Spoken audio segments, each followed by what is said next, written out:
Assalamualaikum warahmatullahi wabarakatuh. Kami akan menjelaskan mengenai perkembangbiakan seksual dan aseksual yang terjadi pada hewan. Anggota kami adalah Selanjutnya, kita bahas tentang reproduksi seksual pada hewan invertebrata. Sebagian besar invertebrata melakukan reproduksi secara seksual. Reproduksi seksual dicirikan dengan penyatuan gamet atau fertilisasi, yaitu sperma dan ovum. Fertilisasi invertebrata sering dijumpai pada cacing tanah yang bersifat hermafrodit, atau satu individu menghasilkan sperma dan ovum. Reproduksi seksual pada hewan invertebrata dapat dibedakan sebagai berikut. Yang pertama, tanpa pembuahan, yaitu pada peristiwa parthenogenesis, sel telur tanpa dibuahi dapat tumbuh menjadi individu baru, misalnya pada lebah jantan dan semut jantan. Yang kedua, dengan pembuahan. Dapat dibedakan atas konjugasi dan anisogami. Konjugasi ini terjadi pada invertebrata yang belum jelas alat reproduksinya, misalnya Paramecium. Yang ketiga adalah anisogami, yaitu peleburan dua sel kelamin yang tidak sama besarnya, misalnya peleburan makrogamet dengan plasmodium dan peleburan sperma dengan ovum di dalam rahim. Yang keempat adalah fusi, yaitu persatuan atau peleburan dua macam gamet yang belum dapat dibedakan jenisnya. Yang kelima adalah isogami, yaitu persatuan dua macam gamet yang memiliki bentuk dan ukuran yang sama. Yang terakhir adalah oogami, yaitu persatuan dua macam gamet yang memiliki ukuran dan bentuk yang tidak sama. Hewan invertebrata yang mengalami reproduksi secara seksual antara lain, yang pertama ada Platyhelminthes. Organ reproduksi jantan atau testis dan organ betina atau ovarium pada Platyhelminthes terdapat dalam satu individu, sehingga disebut hewan hermafrodit. Alat reproduksi terdapat pada bagian ventral tubuh. Platyhelminthes ada yang hidup bebas maupun parasit. Reproduksi Platyhelminthes dilakukan secara seksual dan aseksual. Pada reproduksi seksual akan menghasilkan gamet. Fertilisasi ovum oleh sperma terjadi di dalam tubuh atau internal. Fertilisasi dapat dilakukan sendiri ataupun dengan pasangan. Yang kedua ada Nemathelminthes. Nemathelminthes umumnya bereproduksi secara seksual karena sistem reproduksinya bersifat gonokoris, yaitu alat kelamin jantan dan betinanya terpisah pada individu yang berbeda. Dan fertilisasi dilakukan secara internal. Hasil fertilisasi mencapai lebih dari 100.000 telur per hari.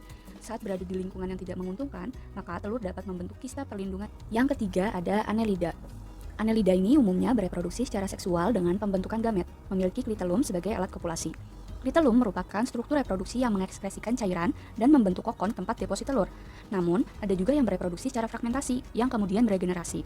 Organ seksual Annelida yang menjadi satu dengan individu atau hermafrodit, dan ada yang terpisah pada individu lain atau gonokoris melalui larva trokofor berenang bebas. Yang keempat ada Arthropoda. Secara normal, udang adalah dioecious. Hanya dalam keadaan luar biasa, mereka adalah hermafrodit. Alat reproduksi jantan adalah testis yang terletak di bawah pericardial sinus. Dua vas diferensia yang terbuka melalui coxopodae pada kaki jalan kelima. Alat reproduksi betina adalah ovarium yang berupa testis baik bentuk maupun letaknya. Sebuah oviduk terbuka pada coxopodae pada kaki jalan ketiga. Selanjutnya adalah moluska. Moluska bereproduksi secara seksual dan masing-masing organ seksual saling terpisah pada individu lain. Fertilisasi dilakukan secara internal dan eksternal untuk menghasilkan telur. Telur berkembang menjadi larva dan berkembang lagi menjadi individu dewasa. Selanjutnya adalah Echinodermata. Secara umum, filum Echinodermata mengalami seks secara terpisah dengan beberapa perkecualian. Contohnya, pada bintang laut. Seks bintang laut terpisah yakni ada yang bagian jantan atau betina. Alat reproduksi strukturnya bercabang-cabang pada masing-masing lengan, terdapat dua cabang yang berbeda di bagian dasar pertemuan lengan. Selanjutnya yang ketujuh adalah Porifera. Porifera melakukan reproduksi secara aseksual maupun seksual.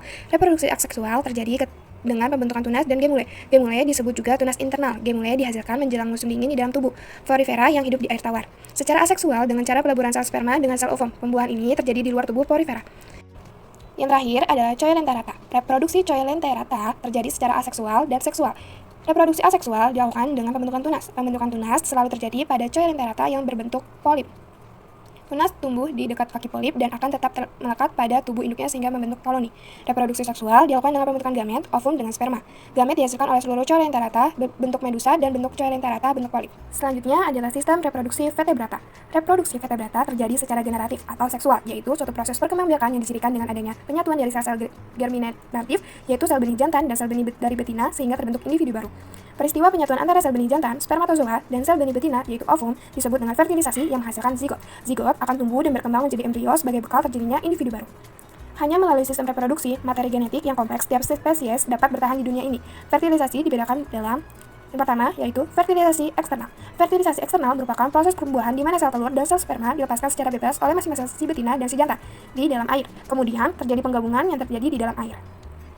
Banyak ikan dan amfibi yang melakukan fertilisasi eksternal memperlihatkan perilaku kawin yang spesifik, yang berakhir dengan seekor jantan membuahi telur-telur seekor betina. Perilaku percumbuan dengan pemicu bagi jantan maupun betina untuk melepaskan gamet dengan dua pengaruh, yaitu peluang keberhasilan pembuahan akan meningkat dan pilihan pasangan kawin selektif. Fertilisasi internal terjadi apabila proses peleburan antara inti sel telur dan inti sel sperma terjadi di dalam tubuh induk betina, kemudian terjadi penggabungan dan menghasilkan zigot. Fertilisasi internal umumnya menghasilkan lebih sedikit zigot, tetapi hal tersebut bisa diimbangi oleh perlindungan yang lebih besar pada embrio dan pemeliharaan pengawasan yang lebih besar atas anak oleh induk. Jenis utama perlindungan meliputi cangkang telur yang resisten, perkembangan embrio di dalam saluran reproduksi induk betina, pemeliharaan telur dan keturunan oleh induk. Perkembangan seksual terdapat dalam beberapa bentuk. Yang pertama ada vivipar. Vivipar disebut juga hewan melahirkan. Hewan ini memiliki embrio yang berkembang di dalam rahim induk betinanya dan akan dilahirkan pada saat umurnya sudah mencukupi. Embrio akan memperoleh nutrisi dari induk melalui perantara plasenta. Contoh hewannya ada kucing, gajah, dan sapi. Yang kedua ada ovipar. Ovipar disebut juga dengan hewan bertelur. Hewan ini embrionya berkembang di dalam telur. Telur hewan ini akan dikeluarkan dari dalam tubuh induk betina. Contoh hewannya ada semut, ayam, dan angsa. Yang ketiga ada ovovivipar. Ovovivipar disebut juga hewan bertelur dan melahirkan. Embrio hewan yang tergolong ovovivipar sebenarnya berkembang di dalam telur, tetapi embrio tidak dikeluarkan dalam bentuk telur seperti pada hewan ovipar. Telur tetap berada di dalam tubuh induk betina. Setelah umur embrio cukup untuk dilahirkan, telur akan menetas di dalam tubuh induk dan kemudian anaknya dilahirkan. Contoh hewan, hiu, kadal, dan ular. Reproduksi vertebrata terjadi secara generatif, yaitu suatu proses perkembangbiakan yang dicirikan dengan adanya penyatuan dari sel-sel germinatif, sel benih dari jantan dan sel benih dari betina, sehingga terbentuk individu baru. Peristiwa penyatuan antara sel benih jantan dan sel benih betina disebut juga dengan fertilisasi yang menghasilkan zigot. Zigot akan tumbuh dan berkembang menjadi embrio sebagai bekal terjadinya individu baru. Hewan vertebrata dibedakan menjadi beberapa kelas, yaitu yang pertama ada Pisces. Organ reproduksi ikan dinamakan gonad. Gonad ikan jantan berupa sepasang testis yang menggantung pada abdomen atau dinding rongga perut. Sedangkan gonad ikan betina berupa ovarium yang terletak di dekat usus. Pada umumnya, ikan berkembang biak dengan cara bertelur dan pembuahannya terjadi di luar tubuh induk. Yang kedua ada reptil. Reptil jantan memiliki testis yang terletak pada dorsak rongga abdomen, sedangkan reptil betina memiliki ovarium yang berjumlah sepasang, berbentuk oval dengan ciri adanya benjolan-benjolan pada bagian permukaannya. Reptil adalah hewan yang melakukan pembuahan di dalam tubuh. Yang ketiga ada amfibi. Katak jantan memiliki testis yang terletak di atas ginjal, sedangkan katak betina memiliki ovarium yang terletak pada bagian belakang tubuh dan diikat oleh penggantungnya, yang disebut mesovarium. Katak melakukan reproduksi dengan cara fertilisasi eksternal. Yang keempat ada Aves. Burung jantan memiliki testis yang terletak pada sebelah ventral lobus penis, sedangkan burung betina memiliki ovarium yang terletak di bagian dorsal rongga abdomen. Burung termasuk hewan ovipar yang proses pembuahannya terjadi di dalam tubuh. Yang kelima ada mamalia. Mamalia jantan memiliki testis terletak dalam skrotum. Mamalia betina memiliki ovarium terletak di rongga perut bagian kanan dan kiri. Mamalia memiliki organ reproduksi yang lengkap baik eksternal maupun internal, sehingga terjadi fertilisasi internal.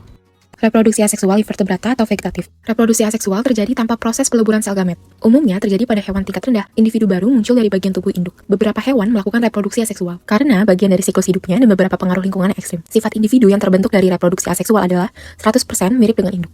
Dari gambar yang ditampilkan terlihat jelas bahwa pembelahan sel dimulai dengan pembelahan inti sel, kemudian diikuti oleh pembagian sitoplasma dan selaput sel menjadi dua bagian yang memisah. Selanjutnya, pembelahan sel menghasilkan dua individu baru yang sama seperti induknya, yang disebut juga dengan pembelahan biner. Pembelahan biner merupakan proses yang melibatkan pembelahan kromosom secara mitosis, sehingga menghasilkan dua anak sel anakan yang memiliki jumlah kromosom yang sama dengan kromosom induk. Pada hewan yang masih primitif, jaringan yang menghasilkan sel gamet tersusun menyebar. Jaringan ini terdiri atas sejumlah lokus yang berfungsi untuk memperbanyak sel kelamin. Mekanisme reproduksi aseksual atau vegetatif yang beraneka ragam membuat hewan mampu menghasilkan keturunan yang identik secara tepat.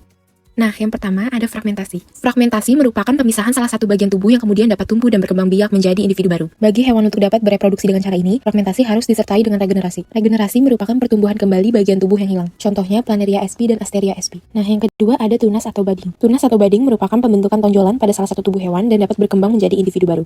Keturunan contohnya hewan Acropora sp dan Euspongia sp. C. Fission atau pembelahan. Fission merupakan pembelahan sel induk dan hasilnya akan berkembang menjadi individu baru. Fisi dibedakan menjadi dua, yaitu pembelahan biner, contohnya pada bakteri, dan pembelahan multitiple, yaitu pada virus. D. Sporulasi, yaitu dengan dibentuknya spora pada sel induk dan akhirnya spora akan berkembang menjadi individu baru, contohnya pada Plasmodium sp. E. Parthenogenesis, yaitu terbentuknya individu baru melalui sel telur yang tanpa dibuahi. Hewan dewasa yang dihasilkan melalui parthenogenesis seringkali haploid dan sel-selnya tidak mengalami meiosis dalam pembentukan telur-telur baru. Contohnya, lebah madu jantan, semut jantan, dan belalang. Sedangkan paedogenesis, yaitu terbentuknya individu baru langsung dari larva atau nimpa. Contohnya, pada Clestrematoda atau cacing isap, yaitu Fasciola hepatica dan Clonorsis sinensis.